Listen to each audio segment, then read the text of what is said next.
Hello again, everyone. Edwin Learnard back once again. In this YouTube astrological segment, I'm going to be talking a little bit about the natal chart of Jeffrey Epstein. I don't have his chart right in front of me, so this is based on memory, so it's going to be fairly concise and try to get to the point and talk about the real significant things that are especially those that were connected with his death, which some people are speculating on and don't really. There's some people that don't really know what actually happened. I mean, it was ruled as some apparent suicide, I believe, by hanging. And the thing about this is now in Jeffrey Epstein's chart, there's one thing. In his time of birth, best of my knowledge, is unknown. I couldn't find a birth chart online with this verified time. So the one I did, of course, was like a solar sunrise chart.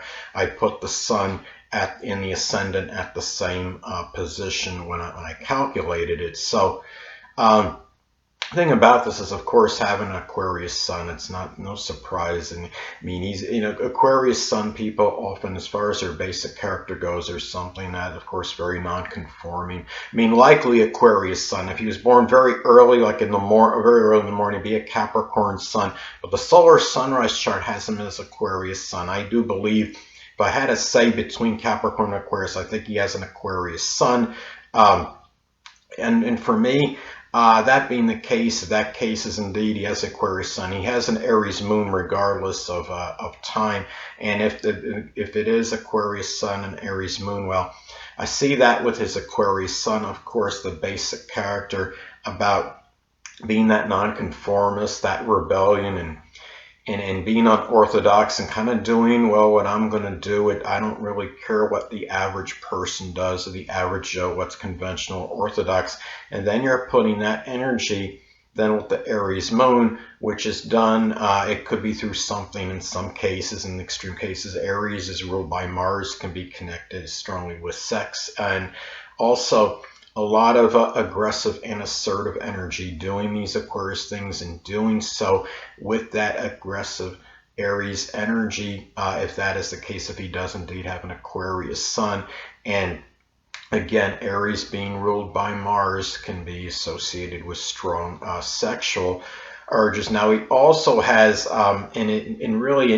perhaps have and if he does have the Aquarius sun, doing so, whoever he decides to do, regardless of what others may actually think. And thing too is he also has Venus and Mars in Pisces conjunction. So you're talking about that feminine and masculine side of sex being a very, a very unrealistic energy, and something that's connected with the imagination, what's fantastical. And he wanted, I believe, to make that in all likelihood a reality, and that is how that manifested with him. I believe he also had in the solar sunrise chart I cast from, he has Jupiter in Taurus in the third house. And you're wondering, well, what does that have to do with anything? Well, Jupiter, in a lot of cases, I've stated in other previous videos that Jupiter, though it's strongly benign and benevolent, could be very strongly paradoxical. It could also have the tendency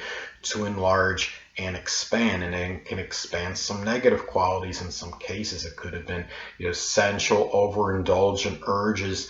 And in the third house, you're talking about the third house in astrology corresponds with Gemini. Could be younger. I see this as at least people that are youthful, one way or the other. And also, too, what's interesting in this solar sunrise chart I cast for him, he also has Gemini on the fifth house cusp of superficial flings, romance, love. He's obviously, could this manifest, I think, for him as having some attraction for those that were very, not just mercurial, very, very youthful. And the thing is, and whether they're young at heart or actually very young. And it's interesting because the ruler of that fifth house falls in the 12th house of incarceration, imprisonment. So imagine that. And his 8th house has Virgo on the cusp of it in the solar sunrise chart for him. And in that ruler, of course, is Mercury as well. That is in the 12th house of imprisonment. So it's incarceration it's manifest incarceration for something sexual related. And the thing about this too, another thing that stood out to me in his chart is that he has a Saturn Neptune conjunction in Libra, and it's at like I mean he's got the Neptune and in the middle of a at least a long cardinal T square. And the thing about this is that Neptune energy, again, that's very fantastical. Neptune in Libra, very fantastical, unrealistic, relationships. And the thing about it is, I think the way the Saturn conjunct that, the way that may have manifested in this case, is that he was destined to take some responsibility for that. And the thing about it is Neptune making a close Neptune conjunct Saturn can indicate a dissolving or dissipation of one's reputation. And he probably learned some with that Neptune. I understand Neptune is a generational planet, but it is in a tight T square. It's in a long cardinal T square and falls in his 8th house in his chart. So I'm just wondering if that maybe this panned out in him using that really that deceptive charm, so to speak, to lure in those victims. Neptune in the 8th is another indicator of somebody that is really strongly trying to get their sexual fantasies fulfilled, and something that could be really nearly unattainable and very imaginative. To be something for most people would say is unrealistic or unfathomable, but he tried to do whatever he can to make this a reality. If I'm not mistaken, I believe according to Wikipedia.org, there was something, and he's involved some connection with sex slavery as well. But you may want to look at that up and confirm that. But anyway, and the thing is, there's also some controversy in the manner of death that took place with him. Now, the thing about Jeffrey Epstein, there's something he had.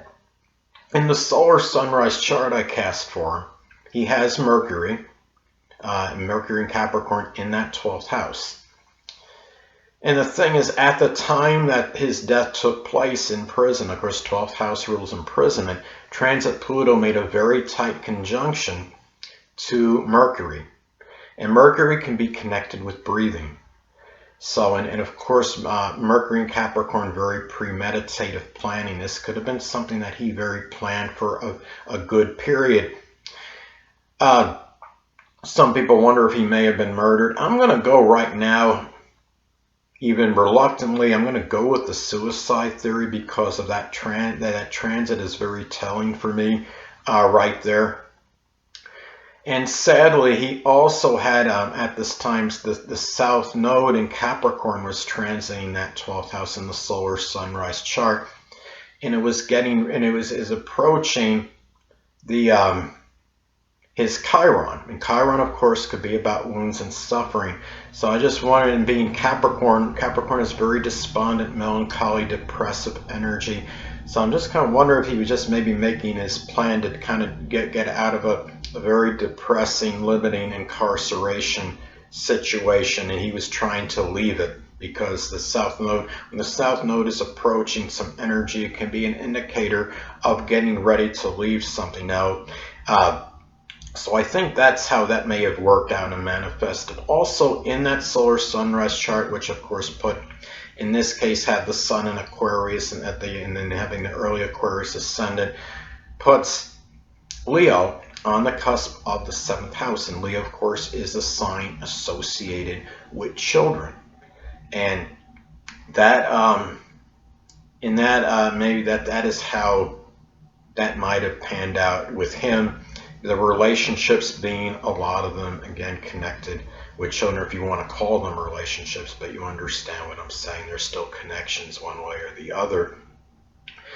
And at this time as well, I mean, he had that 7th house in that solar sunrise chart loaded with Leo energy by transit. So people might want to argue and contend that there might have been something going on with some open adversaries at this time with him as well, some very dominant Leo type open adversaries.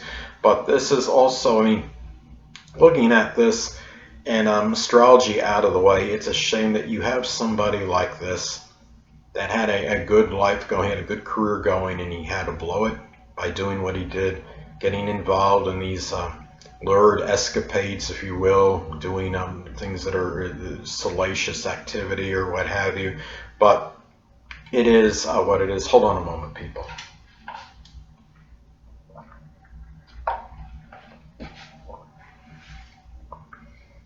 Sorry about that, I'm back. But anyway, and yeah, the thing about this too is, I mean, and just looking at the chart, it really does, it's not really mind-boggling or bewildering that he was doing what he was doing, especially with that Venus and Pisces and Mars and Pisces conjunct each other, and in that solar sunrise chart, yeah, one of the planets I believe was conjunct the second house from the first, and the other was in the second house. So this was strongly tied in with, sadly, some warp values that he had, and there was money that was obviously involved. The second house, of course, is about monetary matters or finances, buying and selling, so you can understand where I'm going with that. So, and really, and the thing too is, it's really that this is a time to where people out there really need to be careful of those, and even those that do have like this nice facade on them that they looks very charming. A lot of times it's just a superficial charm, and I think that's how he managed to lure a lot of these people into his web, so to speak. So anyway, people, that'll conclude this YouTube astrological segment for my take on the natal chart of Jeffrey Epstein, and stay tuned next time where I will be continuing my monthly horoscope segments. Two things I want to get with you on before I head out. Firstly, the stars may impel but do not compel. And secondly, never isolate any single astrological element, aspect, planetary placement, position, configuration, influence, what have you, and make an analysis of a person, astrologically speaking, based on this alone, because astrologically speaking, the person is the sum of all their components in their natal chart, and not just one. Until next time, people, stay well.